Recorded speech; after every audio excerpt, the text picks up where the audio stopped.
नमस्कार। प्रमुख प्रकाशिकीय घटनाओं के साथ आज से हम आपके बीच में उपस्थित हैं और ये विशेषकर 10th 12th के परीक्षा के दृष्टिकोण से इसे तैयार किया जा रहा है। यूँ तो सारे परीक्षाओं के दृष्टि से काफ़ी उपयोगी है। जब हम प्रमुख प्रकाशिकीय घटना का जिक्र करते हैं तो हमारे जेहन में जो प्रमुख प्रकाशिकीय घटना का चित्र उभरता है उसमें प्रकाश का परावर्तन, प्रकाश का अपवर्तन, प्रकाश का वर्ण विक्षेपण, प्रकाश का विचलन, प्रकाश का पूर्ण आंतरिक परावर्तन, प्रकाश का विवर्तन, प्रकाश का व्यतिकरण और प्रकाश का प्रकीर्णन मुख्य रूप से सामने आता है। तो आज हम जिस प्रकाश की घटना का जिक्र आपके साथ कर रहे हैं, जिस प्रकाश की घटना की जानकारी साझा कर रहे हैं, वह है प्रकाश का प्रकीर्णन। प्रकाश का प्रकीर्णन हमने महसूस किया होगा जब प्रकाश एक माध्यम में चलती है, प्रकाश चलता है तो धीरे धीरे उसकी तीव्रता में कमी आती है। तो इसकी तीव्रता में कमी का कारण क्या है? प्रकीर्णन के कारण इसकी तीव्रता में कमी आती है। प्रकाश जिस माध्यम से चलता है उस माध्यम के कण की एक विशेषता होती है। उस माध्यम का कण प्रकाश को अवशोषित करता है, अपने ऊपर पड़ने वाले प्रकाश को अवशोषित करता है और फिर अवशोषित प्रकाश के कुछ हिस्से को चारों तरफ बिखेर देता है। यह जो बिखेरना है यही कहलाता है प्रकीर्णन। तो यहाँ हमने देखा है माध्यम का ये कण है और माध्यम के कण पर जब पड़ता है प्रकाश तो प्रकाश का ये कण पहले अवशोषित करता है और अवशोषित करने के बाद वह चारों तरफ उसको बिखेर देता है। इस बिखरे हुए प्रकाश को प्रकीर्णित प्रकाश कहते हैं। तो प्रकाश का प्रकीर्णन, जब प्रकाश माध्यम से गुजरता है, किसी माध्यम से गुजरता है तो माध्यम के कण द्वारा प्रकाश का अवशोषण होता है। अवशोषित प्रकाश के कुछ भाग को माध्यम का कण चारों तरफ फैला देता है, जिसे कि इस घटना को प्रकाश का प्रकीर्णन कहते हैं। और जो प्रकाश फैलाया जाता है उसे प्रकीर्णित प्रकाश कहते हैं। प्रकीर्णित प्रकाश का प्रकीर्णन किन बातों पर निर्भर करता है?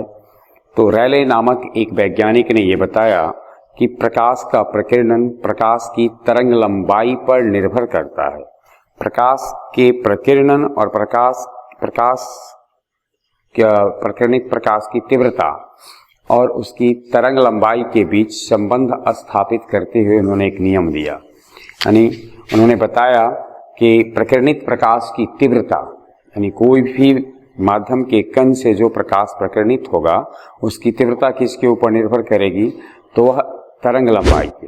और उन्होंने एक नियम दिया जिसे रैले का नियम कहते हैं। इसके अनुसार प्रकीर्णित प्रकाश की तीव्रता प्रकाश की तरंग लंबाई के चतुर्थ घात का व्युत्क्रमानुपाती होता है। प्रकीर्णित प्रकाश की तीव्रता प्रकाश के तरंग लंबाई, लैम्डा से तरंग लंबाई सूचित है, आई से प्रकाश की तीव्रता चतुर्थ घात के समानुपाती होता है। आई वेरिएज 1/λ का पावर 4, जहाँ लैम्डा है प्रकाश का तरंग लंबाई, आई है प्रकीर्णित प्रकाश की तीव्रता। तो इस तरीके से जिस रंग की तरंग लंबाई सर्वाधिक होगी उसका प्रकीर्णन सबसे कम होगा, जिसकी तरंग लंबाई सबसे कम होगी उसका प्रकीर्णन सर्वाधिक होगा। तो सूर्य के प्रकाश में हम जानते हैं 7 कलर हैं और वायलेट से लेकर रेड तक। इनकी तरंग लंबाई 4000 एंगस्ट्रॉम से 7500 एंगस्ट्रॉम के बीच होती है। यानी एक एंगस्ट्रॉम 10⁻⁻10 मीटर है। तो 4000 एंगस्ट्रॉम है वायलेट का और रेड का यानी लाल का है 7500 एंगस्ट्रॉम। तो सबसे अधिक अगर हम देखें तो लाल का है। तो इस प्रकार से अगर देखें तो लाल रंग का के प्रकाश का प्रकीर्णन सबसे कम होगा। सबसे अधिक वायलेट का है, उसके बाद इंडिगो का है, उसके बाद ब्लू का है। तो वायलेट, इंडिगो, ब्लू इस सब का प्रकीर्णन सबसे अधिक होगा। तो जब सूर्य का प्रकाश जब माध्यम में प्रवेश करता है तो सबसे कम प्रकीर्णन जिस रंग का होगा वह होता है लाल रंग। इसी कारण से जब सूर्योदय होता है, सूर्योदय के समय सूर्य का प्रकाश जब चलता है तो जिस रंग का प्रकीर्णन सबसे कम होता है वह है लाल रंग।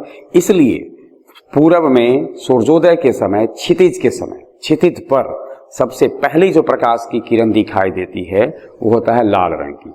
फलतः पूरब का क्षितिज सूर्योदय के समय देखने पर लाल दिखाई देता है। क्षितिज मतलब धरती और आकाश का काल्पनिक मिलन स्थल, जहां धरती और आकाश का कल्पना हम देखते हैं कि दूर आकाश और धरती एक दूसरे से मिलता प्रतीत होता है। ऐसा होता नहीं है, ये काल्पनिक मिलन स्थल है और इसे हम लोग क्षितिज कहते हैं।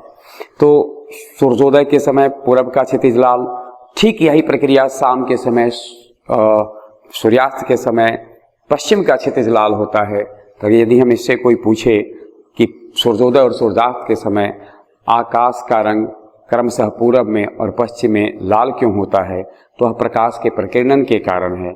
लाल रंग के प्रकाश का प्रकीर्णन सबसे कम होता है, इसलिए जब सारा प्रकाश हमें दिखाई देना बंद कर देता है सूर्य के सातों रंग में से, तब भी लाल दिखाई देता है। जब कोई दिखाई नहीं देता है तब सबसे पहले लाल आता है, जब सब चला जाता है तो भी सबसे बाद में लाल जाता है। इस कारण से हमें पूरब और पश्चिम का क्षितिज लाल दिखाई देता है। अब एक बात और है, आकाश का रंग नीला क्यों दिखाई देता? तो हमने देखा है कि बैगनी, नीला, ब्लू, आसमानी ब्लू, ये सब ऐसे प्रकाश के रंग हैं जिनकी तरंग लंबाई बहुत कम है, इसलिए सूर्य के प्रकाश का सबसे ज्यादा प्रकीर्णन इन रंगों का होता है। अब इसमें वायलेट, इंडिगो, ब्लू, हमें बैगनी रंग की दिखाई देनी चाहिए थी, ऐसा क्यों नहीं? तो ये वायलेट, इंडिगो और ब्लू का जो रेशियो है, अनुपात है, इसमें ब्लू का अनुपात अधिक होता है, इसलिए आकाश का रंग नीला दिखाई देता है। इंडिगो और ब्लू का अनुपात सामान्यतः अधिक होता है, इसलिए यह नीला दिखाई देता है। तो हमें प्रकाश के प्रकीर्णन के इस पर होने वाली घटना देखेंगे तो आकाश का नीला दिखाई देना, सूर्योदय और सूर्यास्त के समय क्षितिज का लाल दिखाई देना, इसका मूल चीजें हैं, यानी इससे प्रकीर्णन के कारण होने वाली घटना है। जब हम सूर्य के प्रकाश को एक नज़र में देखें तो जो प्रकाश हमें दृश्यता की अनुभूति करता है उसकी लंबाई 4000 एंगस्ट्रॉम से 7500 एंगस्ट्रॉम के बीच में उसकी तरंग लंबाई होती है। अब ये 4000 एंगस्ट्रॉम और 7500 एंगस्ट्रॉम के तरंग लंबाई के दायरे के ऊपर या नीचे जब होगा तो हम उससे दृश्यता की अनुभूति नहीं कर पाएंगे। अब 7500 एंगस्ट्रॉम से ऊपर वाले को अवरक्त प्रकाश कहते हैं, या अर्थात जिस प्रकाश के जिस भाग की तरंग लंबाई 7500 एंगस्ट्रॉम यानी लाल रंग की तरंग लंबाई से अधिक हो उसे अवरक्त प्रकाश कहते हैं। बैगनी रंग की तरंग लंबाई से कम हो उसे परावैगनी प्रकाश कहते हैं। एक नज़र थोड़ा सा हम इसमें डालते हैं। प्रकाश का वेग, प्रकाश की तरंग लंबाई, माध्यम का अपवर्तनांक, विचलन। प्रकाश का वेग तरंग लंबाई के सीधे समानुपाती होता है। तरंग लंबाई का सीधा समानुपाती का अभिप्राय है कि प्रकाश के जिस रंग की तरंग लंबाई अधिक होगी उसका वेग भी अधिक होगा, और माध्यम के अपवर्तनांक का व्युत्क्रमानुपाती होता है। जिस माध्यम का अपवर्तनांक अधिक होगा उसमें प्रकाश का वेग कम होगा, और जब माध्यम का अपवर्तनांक अधिक होगा तो उसमें विचलन भी प्रकाश का अधिक होता है। तो प्रकाश का वेग विचलन के व्युत्क्रमानुपाती होता है, माध्यम के अपवर्तनांक के व्युत्क्रमानुपाती होता है, और तरंग लंबाई के समानुपाती होता है। यह हमारा प्रकाश का प्रकीर्णन से जुड़ी बातें थी, और हम इसके बाद प्रकाश के विवर्तन के बारे में हम जानते हैं थोड़ा सा। प्रकाश का विवर्तन अगर हम देखें तो प्रकाश का किनारों पर मुड़ जाना, तीक्ष्ण किनारों पर प्रकाश का मुड़ जाना प्रकाश का विवर्तन कहलाता है। तीक्ष्ण किनारे का अभिप्राय है कि जो शार्प होता है, तो इससे आपने देखा होगा आसमान में उड़ती चिड़िया का तस्वीर धरातल पर नहीं दिखाई देता है। तो इसका कारण है कि चिड़िया के पंख के निकट से सीधे वह चित्र जो होता है वह ऊपर में ही बन जाता है और उसमें प्रकाश प्रवेश कर जाता है, इसलिए धरातल पर वह दिखाई नहीं देता है। वैसे प्रकाश के विवर्तन के साथ हम अगले वीडियो में उपस्थित होंगे। बहुत बहुत धन्यवाद।